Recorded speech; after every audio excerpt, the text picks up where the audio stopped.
Terima kasih sudah klik video ini. Jangan lupa juga like, komen, subscribe. Wawan, pemuda 26 tahun asal sebuah desa kecil di Jawa Timur, berangkat ke Australia dengan satu niat, memperbaiki nasib demi keluarga di kampung. Ia telah menjual sepeda motornya dan meminjam uang dari tetangganya demi membayar jasa seorang penyalur tenaga kerja yang katanya bisa memberangkatkannya secara cepat dan mudah. Sesampainya di Australia, kenyataan pahit menghantam. Penyalur yang menjanjikan pekerjaan dan tempat tinggal ternyata ilegal. Wawan ditinggalkan begitu saja setelah sampai di sebuah kota kecil di pinggiran Sydney. Tak ada yang menjemput. Tak ada pekerjaan seperti yang dijanjikan. Ia akhirnya tinggal di sebuah bangunan kosong tak jauh dari terminal bus. Malam-malam ia lewati dengan tidur beralaskan jaket, perut sering keroncongan, dan pikiran dipenuhi rasa cemas. Telepon genggamnya menjadi satu-satunya jendela ke dunia luar. Dengan koneksi seadanya, Wawan mulai menghubungi teman-temannya yang lebih dulu merantau ke luar negeri. Aku ditipu. Andre. Aku di Australia. Tapi nggak ada kerjaan. Aku tinggal di tempat kosong.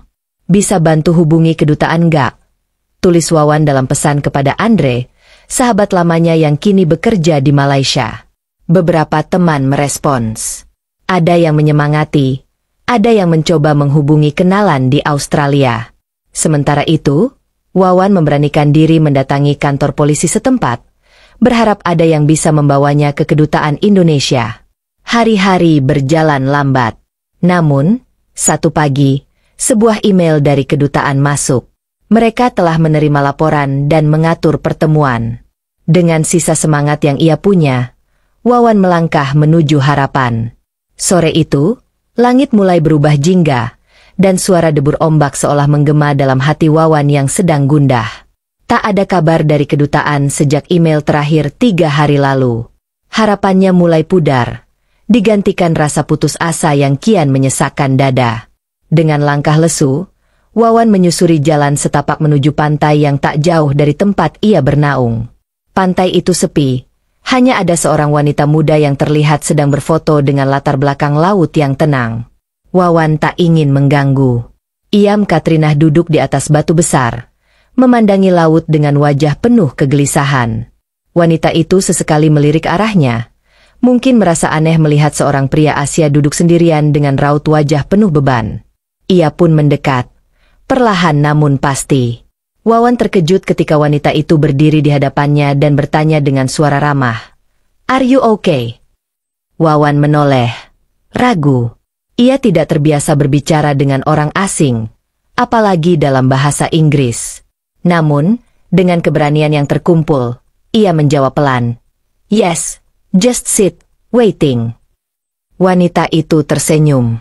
"You are not from here, right? Where are you from?" Tanyanya lagi.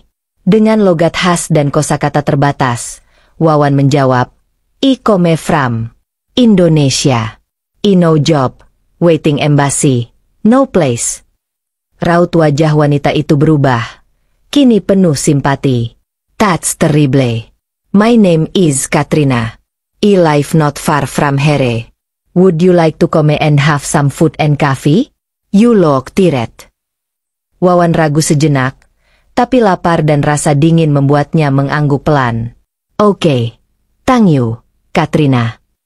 Katrina membawanya ke rumah kecil bercat putih, tak jauh dari pantai. Rumah itu hangat dan sederhana. Ia menyuguhkan semangkuk sup panas dan secangkir kopi. Wawan makan dengan perlahan, mata hampir tumpah, bukan karena makanan itu, tapi karena untuk pertama kalinya setelah berhari-hari, ia merasa tidak sendirian. Percakapan mereka berlangsung lama. Katrina sabar mendengarkan Wawan menceritakan semua tentang kampung halamannya, keluarganya, dan bagaimana ia bisa sampai ke Australia. Ia berbicara terbata-bata, mencampur bahasa Inggris dan isyarat tangan, namun Katrina tetap memahami. "Ada banyak orang baik di sini," kata Katrina pelan. "Mungkin kamu datang ke Australia bukan dengan cara yang benar, tapi kamu masih punya hak untuk dibantu. Besok, aku bisa temani kamu ke kantor imigrasi atau ke organisasi sosial yang biasa bantu kasus seperti ini." Pagi itu, udara di pinggiran kota terasa lebih hangat dari biasanya. Atau mungkin hati Wawan yang mulai merasa sedikit tenang setelah sekian hari hidup dalam ketidakpastian. Kini, ia berada di rumah yang hangat milik Katrina, wanita 28 tahun berhati besar yang tinggal bersama adik perempuannya, Lily, seorang siswi SMA yang ceria dan sopan. Malam sebelumnya, Katrina berdiskusi dengan Lily tentang kondisi Wawan. Meski sempat ragu, Lily setuju Wawan tinggal di ruang tamu mereka untuk sementara. "He looks kind and honest. Kasihan dia sendirian di negara asing," ujar Lily dengan nada empati. Pagi harinya, setelah sarapan roti panggang dan teh hangat, Katrina mengajak Wawan pergi ke kantor kedutaan Indonesia yang terletak di pusat kota. Mereka naik mobil kecil milik Katrina. Di sepanjang perjalanan, Wawan duduk diam, sesekali melihat keluar jendela, meresapi setiap detik yang seolah menjadi jembatan menuju harapan baru. Di kantor kedutaan, Katrina membantu menerjemahkan dan menjelaskan situasi Wawan kepada staf. Mereka juga mengirim email resmi dengan dokumen-dokumen pendukung, termasuk foto, paspor, dan lokasi Wawan ditemukan. Pihak kedutaan menjanjikan akan memproses dan menghubungi kembali secepatnya. "Thank you, Katrina," ucap Wawan pelan ketika mereka sudah di mobil dalam perjalanan pulang. "You help me, big help." Katrina hanya tersenyum. "You don't have to thank me. You needed help, and it was there.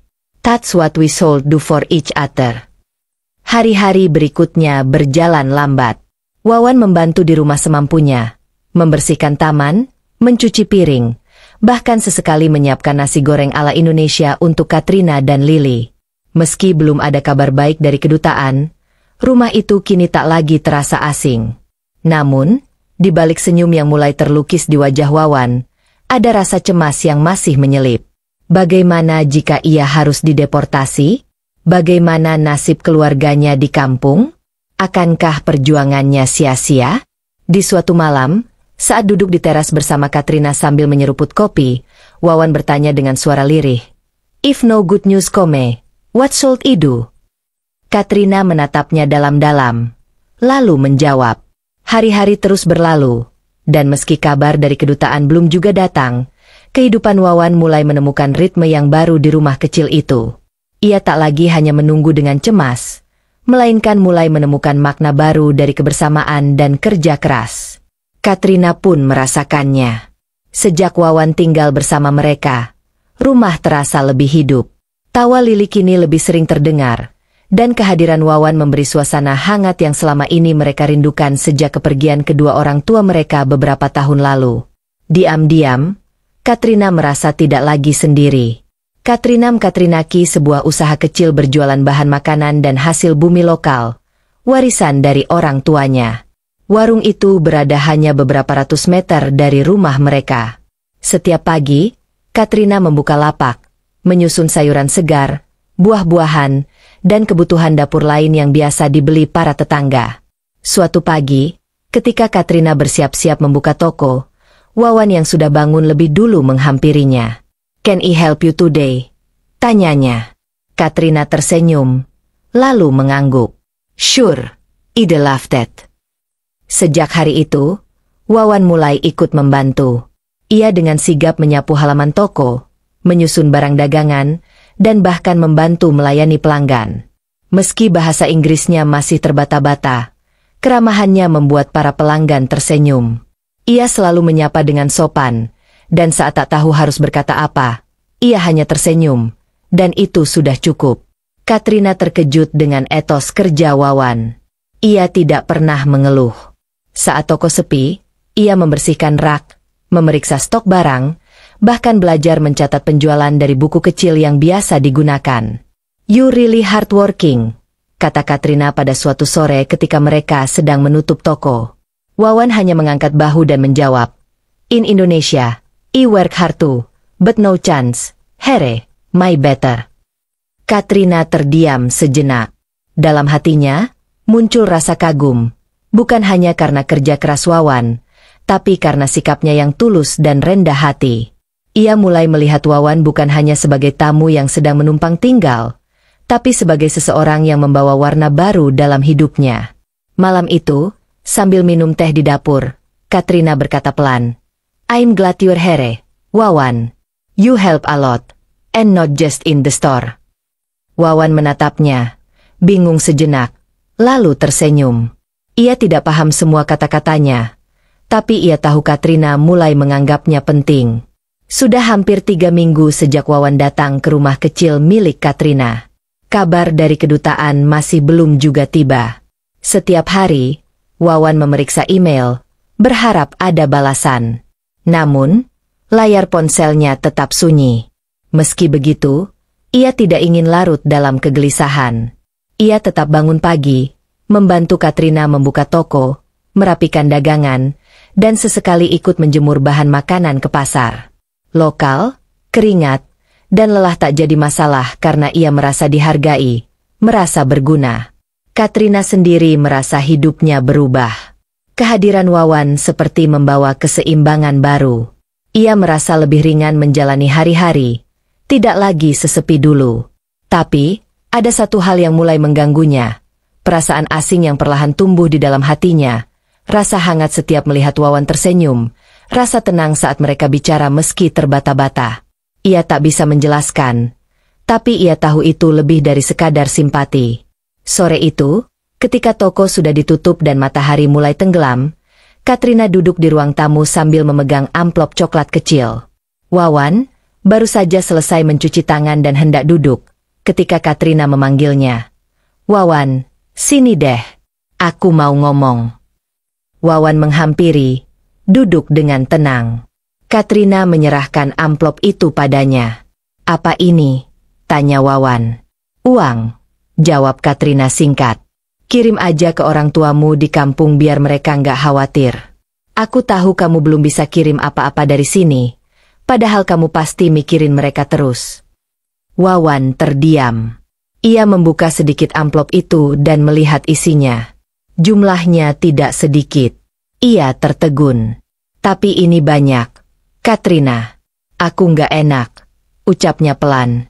Katrina tersenyum, lalu menjawab, "Anggap aja ini bayaran kerja kamu selama ini bantu aku di toko. Aku juga sangat terbantu sama kamu. Wawan, kamu nggak cuma bantu kerja, tapi juga bikin rumah ini terasa hidup lagi." Wawan menunduk. Matanya mulai berkaca-kaca. Ia mencoba bicara, tapi suaranya tercekat di tenggorokannya. "Terima kasih, Katrina. Aku benar-benar nggak tahu harus bilang apa." Katrina menatapnya lembut, lalu berkata pelan, "Nggak usah bilang apa-apa. Aku cuma pengen kamu tahu, kamu nggak sendiri di sini." Malam itu, Wawan duduk lama di kamar tamu, menulis pesan untuk orang tuanya di kampung. Di ujung pesan, ia menulis, "Bapak, Ibu, Wawan di sini baik-baik saja. Tuhan kirimkan orang baik buat bantu Wawan. Doakan Wawan ya, biar semua cepat selesai."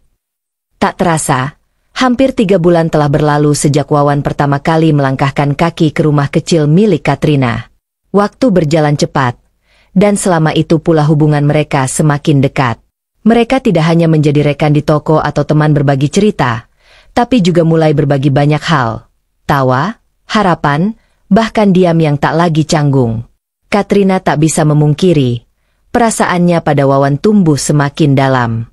Dia mencoba menahan, mencoba menyembunyikan, tapi setiap hari melihat Wawan bekerja keras, tertawa bersama Lili, dan peduli pada hal-hal kecil di rumah membuat hatinya luluh. Ia tak lagi hanya merasa Wawan sebagai tamu atau teman, ia mencintainya. Malam itu, langit di luar gelap, angin musim semi bertiup pelan. Di dapur, mereka duduk berdua menikmati secangkir kopi hangat seperti biasa. Tak ada suara selain detik jam dinding dan desir lembut angin dari jendela yang sedikit terbuka. Katrina menatap Wawan yang sedang mengaduk kopinya perlahan, lalu dengan suara pelan tapi mantap, ia berkata, "Wawan, aku harus jujur malam ini." Wawan mengangkat wajah, menatap Katrina. "Ada apa?" Katrina menarik napas, lalu menatapnya dalam-dalam. Aku sayang sama kamu. Aku nggak bisa bohong lagi. Setiap hari kamu ada di rumah ini, aku merasa lengkap. Aku nggak pengen kamu pergi. Aku pengen kamu tetap di sini. Jadi bagian dari rumah ini, bagian dari hidupku. Wawan terdiam. Dadanya seakan berhenti berdetak sesaat. Ia tidak menyangka kalimat itu keluar dari mulut Katrina. Wanita yang selama ini begitu baik padanya dan yang diam-diam juga telah mengisi ruang hatinya. Aku kaget, Katrina, ucap Wawan lirih. Tapi aku juga ngerasa hal yang sama. Aku juga sayang kamu. Kamu beda. Kamu, segalanya buat aku sekarang. Katrina tersenyum lega. Matanya berkaca-kaca. Tanpa banyak kata, ia berdiri lalu memeluk Wawan erat-erat. Pelukan yang tulus, hangat, dan penuh kebahagiaan. Mulai malam ini, bisik Katrina di pelukan Wawan, kamu nggak sendirian lagi. Kita jalani semuanya bareng. Ya. Wawan mengangguk. Dalam pelukannya, hatinya penuh rasa syukur dan kehangatan yang belum pernah ia rasakan sebelumnya. Katrina seakan enggan melepaskan pelukan itu. Dia yang hanya mengenakan dress santai tentu saja membuat Wawan sedikit grogi. Namun, tak lama kemudian, dia berbisik, "Ayo kita bercocok tanam." Dia pun pergi melihat ke kamar Lily untuk memastikan bahwa dia sudah tidur. Dan benar saja, Lily sudah tertidur. Ketika kembali dengan aktifnya, Katrina memegangi Wawan dan gerakan-gerakannya. Wawan yang masih grogi, keringat dingin dibuatnya. Hingga ketika Katrina memegangi tongkatnya, Wawan pun sudah tidak bisa bertahan lagi. Betapa terpesonanya Wawan ketika semua tirai yang menutupi kebun dan gunung yang indah itu dibuka semua. Setelah hampir setengah jam mereka melakukan pemanasan untuk menyiram kebun, ketika Wawan memegangi kebun Katrina yang sudah basah dan licin, dia pun menyiram kebun Katrina. Namun, tak disangka, ternyata tongkat Wawan lumayan besar juga. Dengan rasa haru, bahagia, dan antusias, mereka bercocok tanam penuh semangat. Mereka bergantian berjuang untuk mendapatkan banjiran. Setelah hampir 1,5 jam, mereka pun banjir. Wawan sempat termenung, masih berasa mimpi, yang awalnya dia putus asa di Australia, kini malah dapat surga dunia. Begitu pula Katrina, dia tak menyangka akan bertemu orang asing yang kini menjadi kekasihnya. Sejak malam penuh kejujuran itu, hubungan Wawan dan Katrina berubah. Kini mereka tak lagi menyembunyikan perasaan masing-masing. Hari-hari mereka diwarnai kehangatan, kerjasama, dan tawa yang sebelumnya hanya sebatas harapan. Diam-diam, Lily pun dengan cepat menyadari perubahan itu dan tampak bahagia, bahkan sesekali menggoda mereka berdua saat sarapan atau di toko. Wawan kini tak hanya membantu, ia menjadi bagian penting dari usaha toko Katrina. Ia mulai dipercaya mengelola stok, membuat catatan keuangan digital sederhana, dan bahkan membantu memperluas jaringan pelanggan, terutama dari komunitas Asia yang mulai mengenal toko mereka karena keramahan Wawan. Visa kerja yang dulu sempat dianggap sebagai kutukan kini menjadi berkah karena ia masih punya waktu untuk tinggal dan bekerja secara legal, meski kabar dari kedutaan masih belum datang. Situasi Wawan relatif aman. Katrina, yang sebelumnya gelisah soal masa depan mereka, kini mulai punya rencana baru. Suatu malam, setelah menutup toko dan duduk di halaman belakang rumah sambil menikmati makan malam sederhana, Katrina membuka pembicaraan. "Wan, aku ada rencana baru," katanya sambil menatap Wawan dengan lembut. "Rencana apa?" tanya Wawan, mengangkat alis. "Aku udah mikir, kalau nanti visa kamu habis dan belum ada kejelasan soal tinggal di sini, aku mau ikut kamu ke Indonesia." Wawan tersentak. "Serius?" Katrina mengangguk serius. "Aku udah browsing soal visa turis dan tinggal sementara di sana. Aku juga pengen lihat tempat tinggal kamu, ketemu keluargamu. Lagi pula, usaha toko kita bisa kita titip dulu ke temanku buat sementara waktu." Wawan terdiam. Ia merasa seperti mimpi. Wanita yang begitu ia hormati dan cintai sekarang mau ikut ke kampung halamannya, meninggalkan kenyamanan hidupnya di Australia demi masa depan bersama. Tapi Indonesia beda. Nggak semudah di sini. Rumahku di desa kecil, nggak ada kafe modern, nggak ada pantai bagus kayak di sini. Katrina tersenyum. Yang penting bukan tempatnya, Wan, tapi orangnya. Aku kemanapun asal bareng kamu, aku yakin bisa bahagia.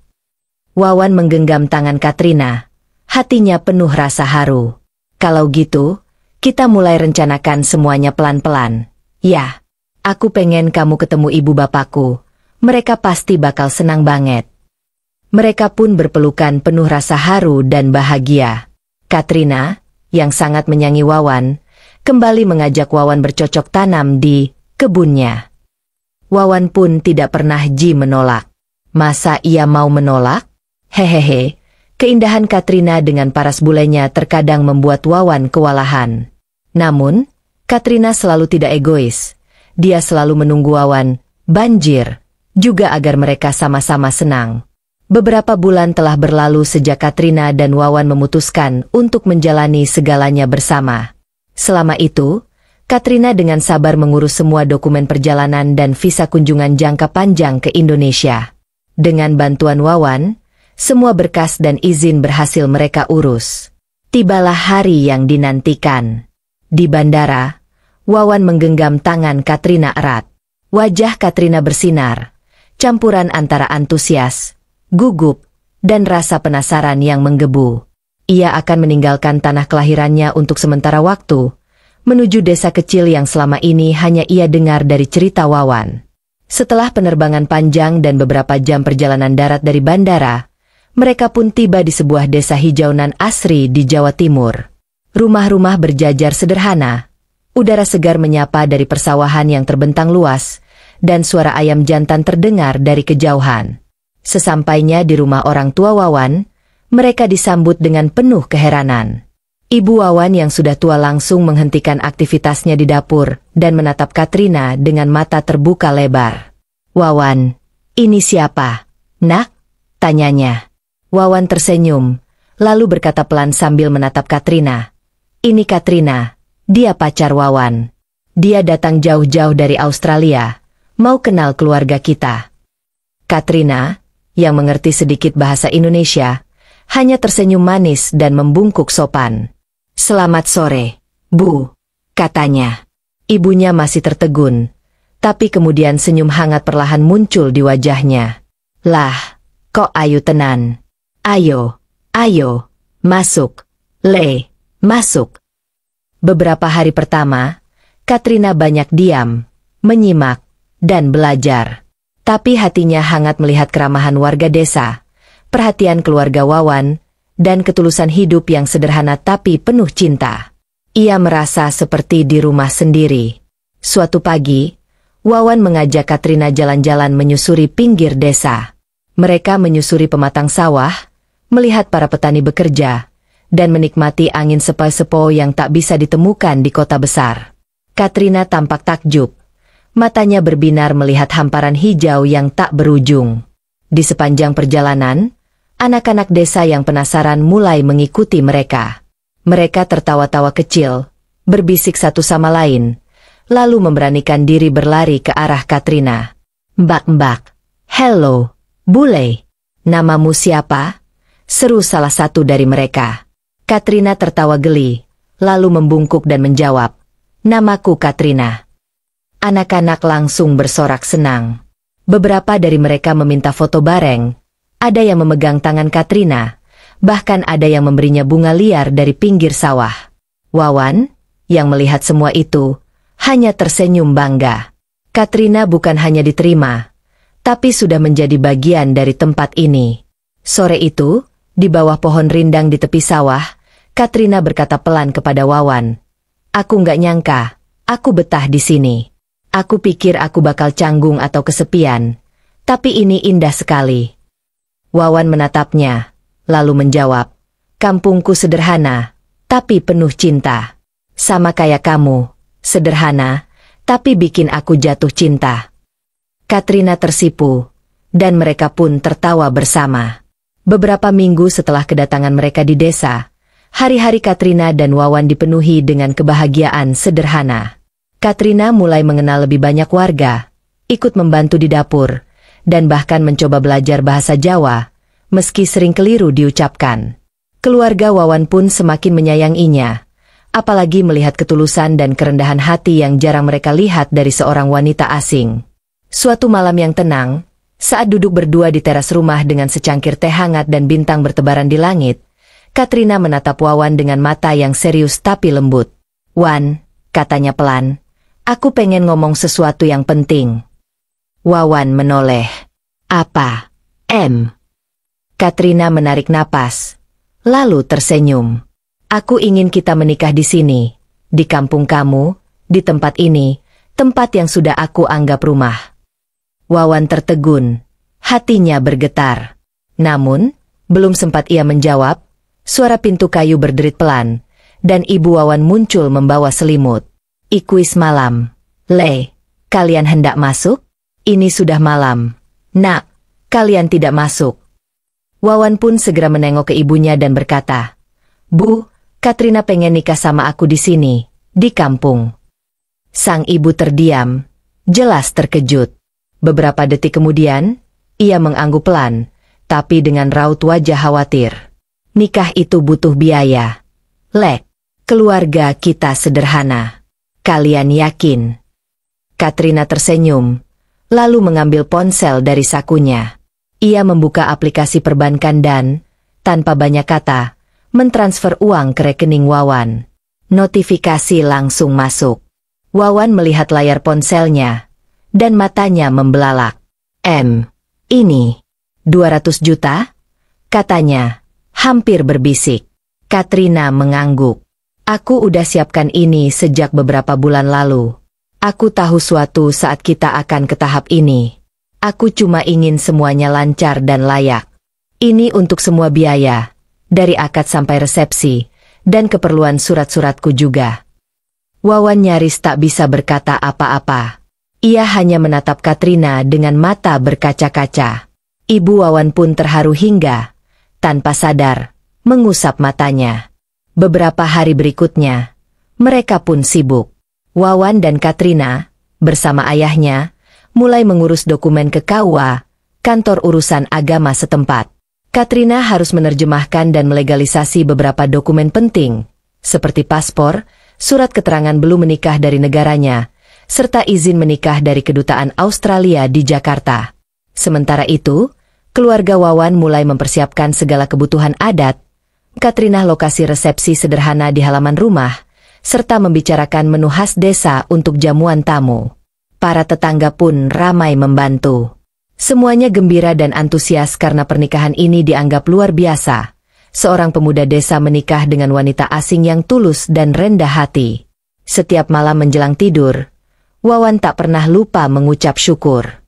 "Tuhan, dulu aku terdampar. Sekarang aku menemukan rumah, keluarga, dan cinta di tempat yang tak pernah aku sangka. Terima kasih." Hari yang dinanti pun tiba. Setelah segala persiapan tuntas, dokumen lengkap, dan yang paling menggetarkan, Katrina secara sukarela dan mantap memeluk Islam beberapa hari sebelumnya. Di hadapan penghulu dan para saksi di kantor KUA, iam Katrina nama Aisyah Katrina sebagai nama muslimnya, nama yang ia pilih sendiri karena artinya lembut dan penuh cinta. Desa pun ramai luar biasa pagi itu. Undangan berdatangan dari berbagai sudut kampung, bahkan dari desa sebelah. Tenda sederhana tapi meriah berdiri megah di halaman rumah keluarga Wawan. Hiasan janur kuning melengkung di pintu masuk. Meja prasmanan mulai diisi masakan tradisional. Rawon, opor ayam, urap, dan kue-kue khas Jawa. Katrina tampil anggun dengan kebaya putih sederhana namun elegan, lengkap dengan sanggul dan selendang melilit pundaknya. Wawan memakai beskap coklat tua dan blangkon khas Jawa Timur. Meski keringat membasahi pelipis karena cuaca hangat, senyum mereka tak pernah lepas. Prosesi akad nikah berlangsung hikmat. Suara penghulu terdengar lantang, "Saya nikahkan dan kawinkan engkau, Wawan bin Sutarmo, dengan Aisyah Katrina binti John Smith, dengan mas kawin seperangkat alat salat dan emas 10 gram, dibayar tunai." Dengan suara mantap, Wawan menjawab, "Saya terima nikah dan kawinnya Aisyah Katrina binti John Smith dengan mas kawin tersebut, tunai." Tepuk tangan dan gema takbir pun menggema dari para tamu. Ibu Wawan tak kuasa menahan air mata. Begitu pula Katrina, yang kini resmi menjadi istri Wawan secara agama dan negara. Malam itu, setelah semua tamu pulang dan tenda dirapikan, Katrina dan Wawan duduk berdua di kamar sederhana yang telah dihias oleh Lili dan Ibu Wawan. Lampu temaram menyala lembut. Aroma melati dari bunga tabur masih tersisa di udara. Tak ada banyak kata. Mereka saling memandang lama hingga akhirnya Katrina bersuara pelan. "Wan, ini semua kayak mimpi. Aku nggak nyangka, kamu dan aku, di sini, jadi suami istri." Wawan mengangguk, lalu menggenggam tangan Katrina erat-erat. "Aku juga nggak nyangka. Dulu aku datang ke Australia cuma cari kerja. Aku nggak punya apa-apa. Sekarang aku punya kamu, istri terbaik yang pernah bisa aku bayangkan." Air mata menetes di pipi Katrina. Wawan menyeka. Perlahan, mereka berpelukan dalam hening, larut dalam haru, rasa syukur, dan cinta yang begitu dalam. Malam itu bukan hanya malam pertama sebagai suami istri, tapi malam pertama sebagai satu jiwa yang dipersatukan oleh takdir, perjuangan, dan ketulusan. Malam yang tak akan pernah mereka lupakan. Hingga saat yang dinantikan pun tiba, mereka sudah sah dan halal sekarang. Kini giliran Wawan memeriksa apakah orang tuanya sudah tidur. Setelah itu, dengan rasa bahagia yang luar biasa, berbagai gaya pun dilakukan. Entah berapa kali malam itu Wawan menyiram kebun Katrina. Yang pasti, ketika pagi-pagi Katrina sapuan, ibu dan ayah Wawan tersenyum sambil bercanda. "Habis ngapain kamu, Le? Istrimu sampai basah begitu." "Heh." Beberapa bulan setelah pernikahan yang penuh kebahagiaan di desa, Wawan dan Katrina memutuskan untuk kembali ke Australia. Kali ini bukan sebagai buruh migran yang kebingungan dan terlunta-lunta seperti dulu, melainkan sebagai suami istri yang membawa cinta dan harapan baru. Setibanya di bandara, Lili, adik Katrina, berlari memeluk kakaknya, lalu memeluk Wawan dengan semangat yang tak kalah besar. "Wawan, kakakku sekarang punya suami keren," katanya riang. Wawan tertawa, masih sedikit kikuk menerima sambutan yang begitu hangat. Tapi kini posisinya berbeda. Ia bukan lagi tamu asing tanpa status. Ia kini bagian dari keluarga Katrina. Resmi, sah, dicintai. Beberapa minggu pertama di Australia, mereka mulai menata hidup baru. Katrina kembali menjalankan toko bahan makanan milik orang tuanya yang dulu hampir tutup. Kini dengan semangat dan ide-ide baru. Wawan, yang terbiasa bekerja keras, ikut terjun langsung mengelola barang masuk, membantu logistik, memperluas jaringan dengan komunitas Asia dan Indonesia di sekitar kota. Tak butuh waktu lama, toko mereka makin ramai. Wawan bahkan menambahkan beberapa produk khas Indonesia, seperti tempe, sambal, dan keripik singkong, yang ternyata digemari warga lokal dan komunitas ekspatriat. Lili kadang ikut membantu di akhir pekan, dan hubungan mereka bertiga terasa sangat hangat. Tak jarang, Lili menyebut Wawan sebagai kakak terbaik sedunia karena keramahannya, keuletannya, dan perhatian kecil-kecil yang selalu ia tunjukkan. Meski telah menetap di Australia, Wawan tak pernah lupa akar dan keluarganya di desa. Setiap 6 bulan atau setahun sekali, jika waktu memungkinkan, Wawan dan Katrina pulang ke Jawa Timur. Jika kesibukan terlalu padat, Wawan selalu menyempatkan mengirim uang rutin untuk kedua orang tuanya, bahkan kadang membelikan tiket agar mereka bisa berkunjung ke Australia. "Bu, Pak, kangen nunggu di bandara," tulis Wawan dalam pesan video suatu hari sambil memeluk Katrina. "Doain usahaku lancar terus." "Ya." Sang ibu, yang menonton video itu dari ponsel kecil di beranda rumah, hanya bisa tersenyum dengan mata berkaca-kaca. Kini Wawan bukan lagi hanya seorang TKI yang tersesat di negeri asing. Ia adalah suami, anak, kakak, dan pengusaha kecil yang sukses. Ia telah menempuh jalan terjal penuh luka dan cobaan, tapi semuanya berujung pada satu titik terang. Sebuah keluarga, cinta yang tulus, dan hidup yang berarti. Dan setiap kali angin pantai berhembus di Australia, Wawan selalu teringat pantai itu, tempat pertama ia duduk dengan gelisah sebelum seorang wanita asing menghampirinya dan mengubah seluruh jalan hidupnya. Hidup adalah perjalanan yang tak selalu mulus. Kadang dimulai dari luka, tersesat, bahkan keputusasaan. Tapi di tengah gelap, harapan bisa datang dari arah yang tak disangka. Seperti Wawan, yang berniat memperbaiki nasib, justru menemukan cinta, rumah, dan masa depan. Namun, di balik kisah indah itu, tersimpan pelajaran penting. Berhati-hatilah saat mempercayakan nasib pada penyalur tenaga kerja. Nasib baik tidak datang karena nekat semata, tapi karena doa, ketulusan, dan sedikit keberuntungan. Wawan beruntung, tapi banyak di luar sana yang justru terjebak, tertipu, dan pulang dengan luka. Pepatah bilang, lebih baik menunggu yang pasti daripada cepat tapi terjerat. Teliti, cari informasi resmi, dan jangan mudah percaya pada janji manis. Karena masa depanmu terlalu berharga untuk dipertaruhkan secara sembarangan. Demikian ending dari kisah ini. Terima kasih buat kalian yang selalu setia mendukung channel ini.